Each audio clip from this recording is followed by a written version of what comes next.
अस्सलाम वालेकुम मोअज़्ज़िज़ तलबा व तालिबात। मोअज़्ज़िज़ तलबा व तालिबात, मेरा नाम सैयद कमर अब्बास है और आज हम नशा आवर अद्वियात के बारे में जानेंगे। तो आइए चलते हैं ग्लास बोर्ड की जानिब। अस्सलाम वालेकुम मोअज़्ज़िज़ तलबा व तालिबात।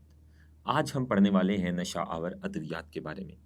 नशा आवर अद्वियात क्या होती हैं, इनकी तफ़सील हम गुज़िश्ता लेक्चर में पढ़ चुके हैं। नशा आवर अद्वियात ऐसी अद्वियात होती हैं जो इंसान को अपने पर इन्हसार करने वाला या अपना आदी बना लेती हैं। और जो इस्तेमाल कुनिंदा होता है, जो इन अद्वियात को इस्तेमाल करने वाला होता है, वो इन अद्वियात से मानूस हो जाता है और फिर जब वो इन अद्वियात से मानूस हो जाता है उसका जिस्म, तो फिर इन अद्वियात को इस्तेमाल किए बगैर वो ठीक से काम नहीं कर सकता, बेहतर तौर पे काम नहीं कर सकता वो। तो इसलिए ये जो अद्वियात हैं, ये बहुत खतरनाक साबित होती हैं कुछ लोगों के लिए और उनकी जान तक ले लेती हैं। तो नशा आवर अद्वियात की आज हम इकसाम पढ़ते हैं। तो नशा आवर अद्वियात होती क्या हैं, ये हम पढ़ चुके। आज हमने इनकी इकसाम के बारे में पढ़ना है। नशा आवर अद्वियात की नशा आवर अद्वियात की इकसाम।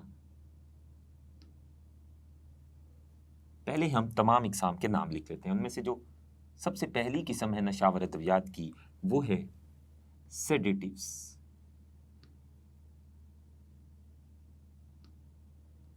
दूसरी किस्म है नारकोटिक्स।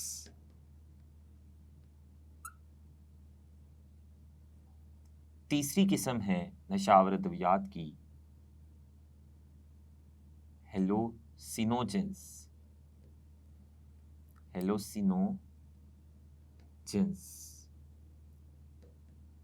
और आखिरी किस्म है हशीश या मैरिजुआना।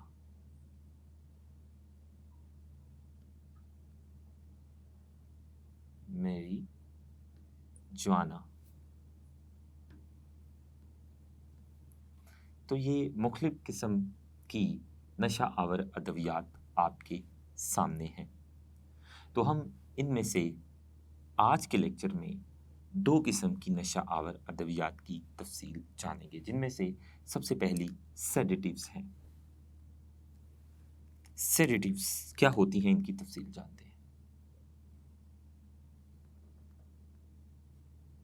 सेडेटिव्स सेडेटिव्स ये ऐसी अद्वियात होती हैं जो कि सकून आवर अद्वियात होती हैं, जिनको लेने से सकून मिलता है। ज़हनी तनाव और हेजानी कैफियत, टेंशन जो होती है और परेशानी जो होती है, इसके अलावा जो बेचैनी होती है, ये वाली हालत से इंसान बाहर आकर ज़हनी सुकून की हालत में चला जाता है। ऐसी दवाइयाँ सेडेटिव्स कहलाती हैं। तो सेडेटिव्स क्या हैं, इनकी तफसील हम गुज़िश्ता लेक्चर में पढ़ चुके हैं। अब हम ये जानेंगे जो सेडेटिव्स हैं, ये किस तरह से सेंट्रल नर्वस सिस्टम के साथ तामुल करके हमारे ज़हनी अफ़आल को दबा देती है, हमारे ज़हन को मुख्तलिफ़ किस्म के अफ़आल सरअंजाम देने से रोक देती है। तो सेडेटिव्स क्या करती हैं, ये कैसे हमारे ज़हन को सुकून की हालत में लाती है, ये कैसे हमारे ज़हनी तनाव या हेजानी कैफियत को ख़त्म करती है, ये जानने की कोशिश करते हैं। तो जो सेडेटिव्स हैं, ये अद्वियात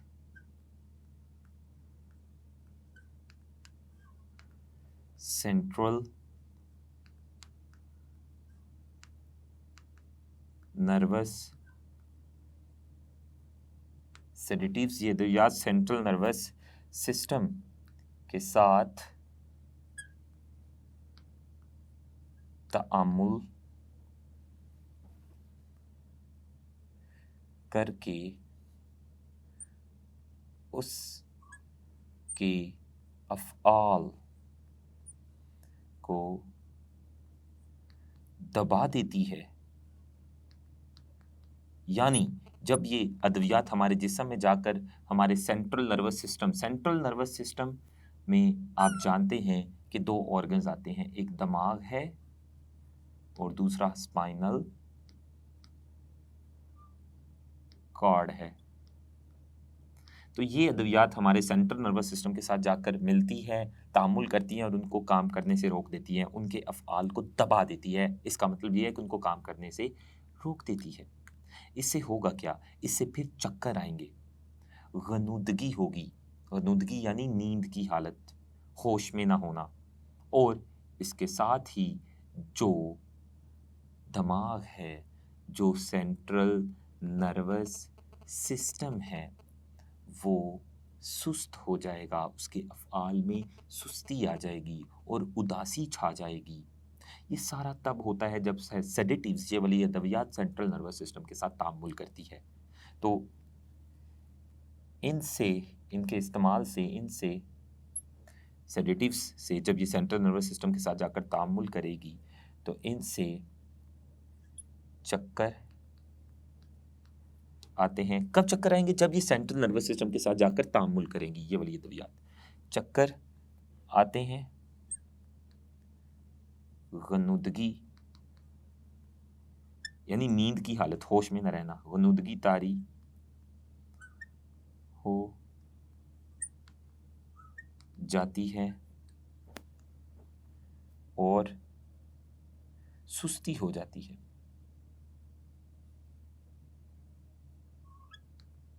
इसके अलावा और उदासी हो जाती है। और अगर सेडेटिव्स को इंसान लंबे अरसे तक इस्तेमाल करता रहता है, तो लंबे अरसे तक, ज़्यादा देर तक इस्तेमाल करने की वजह से, सेडेटिव्स की वजह से खुदकुशी की सोचें भी पैदा होना शुरू हो जाती है। तो सेडेटिव्स का लंबे अरसे तक इस्तेमाल इंसान में खुदकुशी की सोचें भी पैदा करवा सकता है। इनका लंबे अरसे तक इस्तेमाल इंसान में खुदकुशी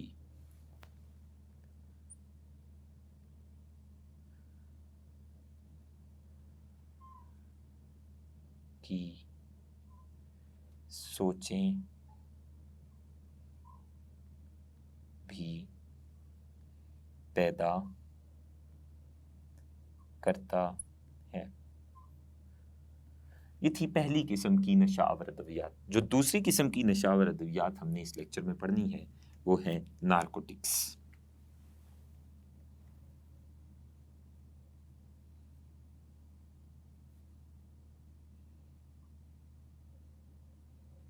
नारकोटिक्स क्या है? ये निहायत तेज दाफे दर्द अद्वियात हैं, बहुत तेज अद्वियात हैं ये, जो दर्द को दूर करती हैं, दफा करती हैं। तो इनकी पहले हम तारीफ लिख लें। ये बहुत तेज दाफे दर्द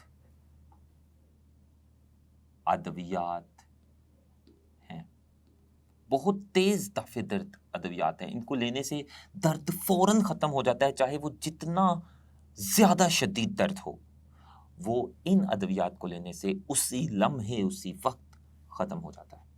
तो ये जो तेज, निहायत तेज, बहुत ज्यादा तेज दाफे दर्द अद्वियात हैं, इनको नारकोटिक्स कहते हैं। नारकोटिक्स का इस्तेमाल हम कहाँ करते हैं, पहले हम ये पढ़ लें। नारकोटिक्स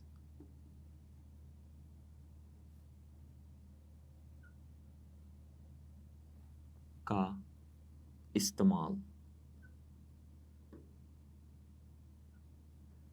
नारकोटिक्स का इस्तेमाल आमतौर पर जो क्रोनिक बीमारियां हैं, जैसा कि कैंसर की बीमारियां, कैंसर की बीमारियों से उठने वाला जो शदीद दर्द होता है, उस दर्द को ख़त्म करने के लिए हम नारकोटिक्स इस्तेमाल करते हैं। और ऑपरेशन के बाद जो जिस्म में शदीद दर्द उठता है, उस दर्द को ख़त्म करने के लिए हम नारकोटिक्स इस्तेमाल करते हैं।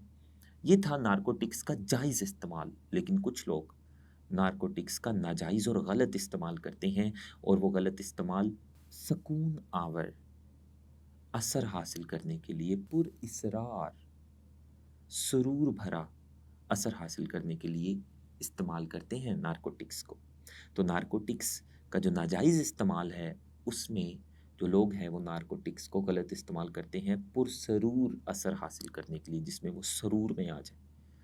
तो नारकोटिक्स इंसान को सरूर की हालत में ले आते हैं। तो सरूर की हालत में आने के लिए बहुत सारे लोग नारकोटिक्स का गलत इस्तेमाल भी करते हैं। तो नारकोटिक्स के इस्तेमालात में सबसे पहले इनको क्रॉनिक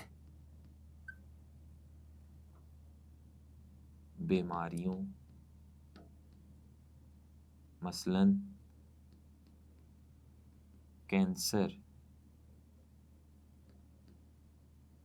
के दौरान उठने वाले शदीद दर्द को ख़त्म करने के लिए इस्तेमाल किया जाता है। इसके अलावा इनके इस्तेमालात में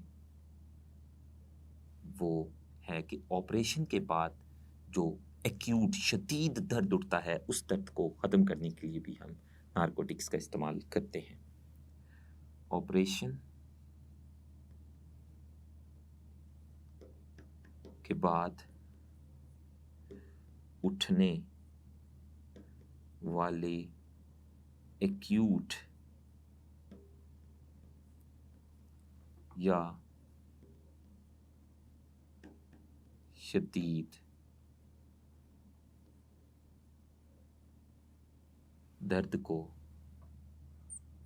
ख़त्म करने के लिए इनको इस्तेमाल किया जाता है। इसके अलावा कुछ लोग सुरूर आवर असर हासिल करने के लिए भी नारकोटिक्स का गलत इस्तेमाल करते हैं। कुछ लोग सुरूर आवर असर लेने के लिए, जिसमें वो सुरूर की हालत में आ जाते हैं, सुरूर आवर असर लेने के लिए नारकोटिक्स का गलत इस्तेमाल करते हैं। तो ये हमने नारकोटिक्स के इस्तेमालात पढ़े। तो नारकोटिक्स को सही मकासद के लिए भी इस्तेमाल किया जाता है और गलत मकासद के लिए भी इस्तेमाल किया जाता है।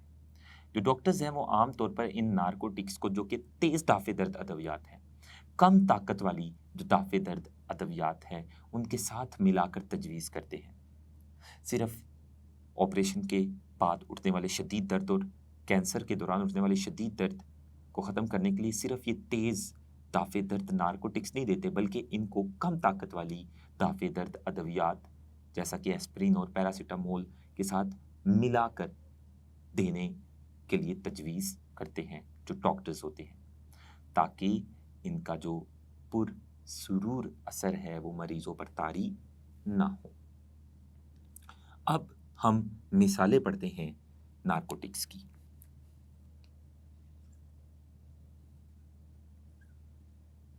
नारकोटिक्स की दो मिसालें मार्फिन और कोडीन है, और ये दोनों पोस्त के पौधे से हासिल की जाती है। मार्फिन और कोडीन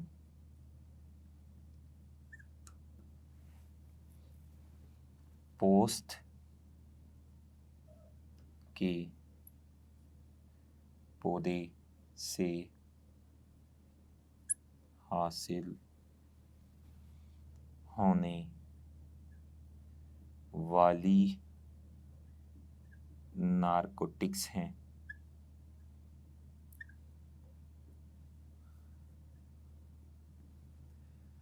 ये जो नारकोटिक्स है मार्फिन और कोडीन, ये बराह रास्त सेंट्रल नर्वस सिस्टम पर असर करती हैं दर्द को ख़त्म करने के लिए।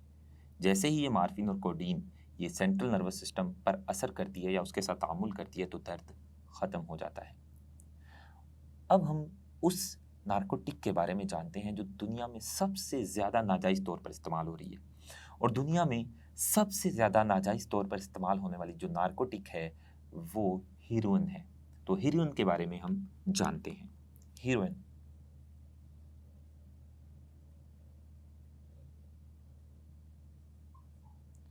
ये हीरोइन क्या है? दुनिया में सबसे ज़्यादा नाजायज़ तौर पर इस्तेमाल होने वाली नारकोटिक्स।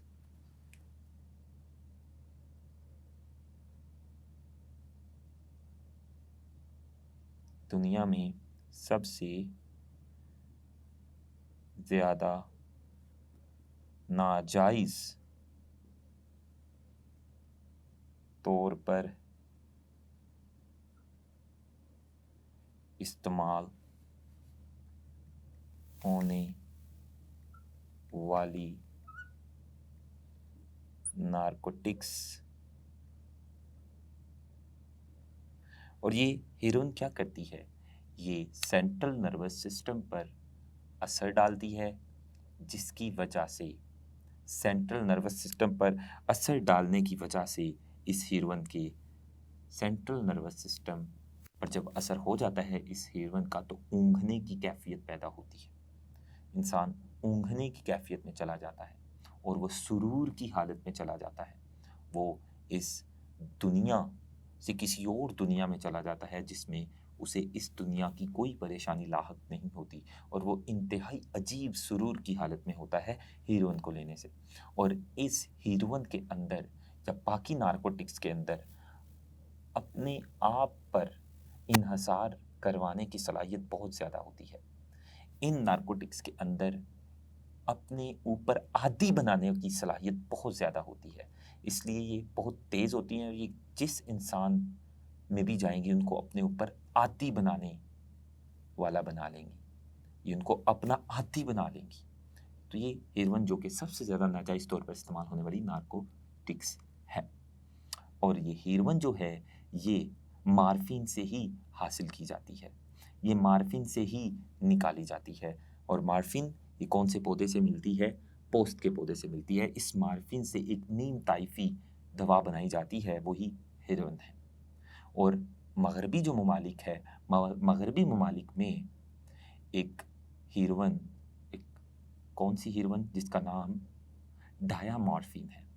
मगरबी ममालिक में हेरोइन को डायामॉर्फिन के नाम से शदीद तेज़ दर्द को ख़त्म करने के लिए तजवीज़ किया जाता है, जैसा कि जो सर्जरी के बाद उठने वाला दर्द है, जैसा कि मायोकार्डियल इन्फार्क्शन यानी हार्ट अटैक के दौरान उठने वाला दर्द है।